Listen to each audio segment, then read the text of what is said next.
Hey guys, it is day 113. It is 73 degrees out here today and windy, a little bit of a breeze, but ultimately still kind of hot. I'm out here today in the Adidas Harden Volume 7, and here it is from the side and here it is from the other side. I actually picked these shoes up locally from a Division I basketball player at a small local school, Northern Kentucky University. It was a foreign basketball player who had wore these shoes in game and stuff. But yeah, a little bit of history behind the shoe. I bought these shoes well over a year ago, and it's actually the first time that I've had a chance to try them out. This is the first day I've been in these suckers, and all I can say is, wow, this is what I've been missing. These shoes have been out for 3 years already. This is the first chance or first time I've been trying them, and wow, man, they are off the hook. Looking up the specs, it says that there's light strike in the forefoot and jet boost in the heel, and buddy, you can feel that in the heel. It is so nice. Now I do have to be transparent here. When I got these shoes, the insoles were not there. Now, knowing, he probably was using a custom orthotic or possibly a carbon fiber plate in there, and so that was gone. Since I had no insole, I went ahead and put in a Temu cushioned insole that basically is comprised of what I would describe as fake Zoom airbags filled with these foam beads. Really, really nice cushion. So there is going to be somewhat of a little Zoom air effect in the heel that I'm feeling that's not in the initial stock shoe, but I just want to be honest about that. Now, that Temu insole is fairly thick for an insole. It's definitely not paper thin like your standard Adidas insoles. Even with that additional height, I was able to put in an additional insert over top of that for plantar fasciitis, and everything just fits perfectly and snug. Everything is extremely well balanced right now. The neoprene booty of this shoe fits the foot snugly, but not tightly. There's such a difference. It like hugs the foot, but does not is not putting any sort of uncomfortable pressure on the foot for containment.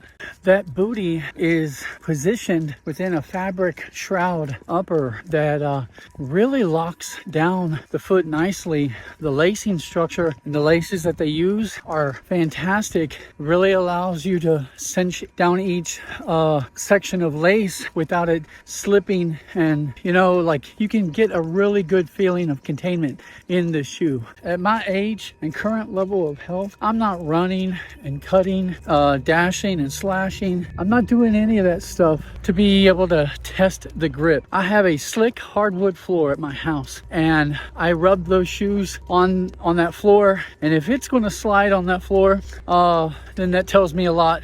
But if it holds true on that slick floor, it's got grip, and this shoe has grip, baby. I would not describe this as a light shoe, but with slightly heavier shoes, they have a tendency sometimes to feel clunky on feet, but this shoe doesn't feel like that at all. From a cushion perspective, it feels very similar to the LeBron 20 to me. But I would actually give the nod to this one just a little bit. Stability in this shoe is great. The one knock that I think anybody could find is, it's a 75-degree day. I'm outside, it's sunny, and I do notice that the shoe isn't ventilating as much as one might like. So your foot might get hot.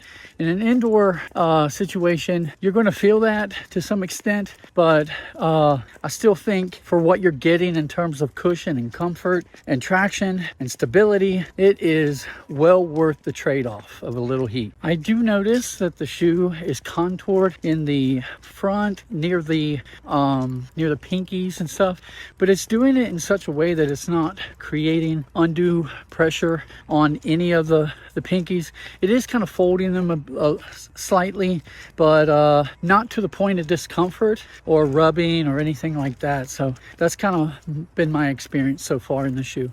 Well, I did have a weigh-in this morning, and I wish I could report significant weight loss. Unfortunately, I put myself in a position of failure throughout the week, and that gave me some results that I didn't really desire. I did get down to 239.2, which is the exact same weight that I was at last week. So definitely a plateau week, but admittedly, I had to do a lot of work to even get to that point. Last night, after my last meal, I got on the scale and checked my weight. I was 4 pounds heavier than I am right now. So I was on a mission to shed 4 pounds of water weight in one evening. Our meal happened at around 6:30, and from about 6:30 until about 10 a.m. this morning, I did not have any water or food or anything. I did an extra hour of cardio last night, and I slept in a hoodie to encourage sweating. If I had gotten a full 8 hours of sleep last night, I could have probably managed to see a little bit of weight loss, because that's when the majority of your body releases the weight, is at night when you're sleeping. But I sabotaged myself again by staying up late at night and editing videos. I had about 3 hours of sleep. Then that sleep was interrupted. Then I had about 1 additional hour of sleep. So right after that, so yeah, about 4 hours of sleep, and no one's going to function well the next day right now on 4 hours of sleep. Honestly, I probably shouldn't even be out here right now. I should probably be at the house taking a nap or something. But the day's only going to get hotter, so I have to get it while the getting's good. Last night, when I got back on the scale and I saw the numbers in the 240s again, I got pissed off and was like, no, we're not going back there. And come hell or high water, I'm not going to go back to the 240s. I'm not doing it. So I worked all night and at least got myself down to my old weight. Now, the natural, inclination would be to think that as soon as I consume water and my food, I'm right back there again. But reality is I'm kind of backed up at the moment, if you know what I mean. So as soon as I can talk to a man about a dog, if you know what I mean, I'm going to probably shed some poundage there. All right, guys, so I've been in the shoes for 58 minutes, and yeah, ventilation, and I can feel a little bit of toe rub going on, a little bit of friction that isn't all that pleasant. After a while, I noticed it around minute 45.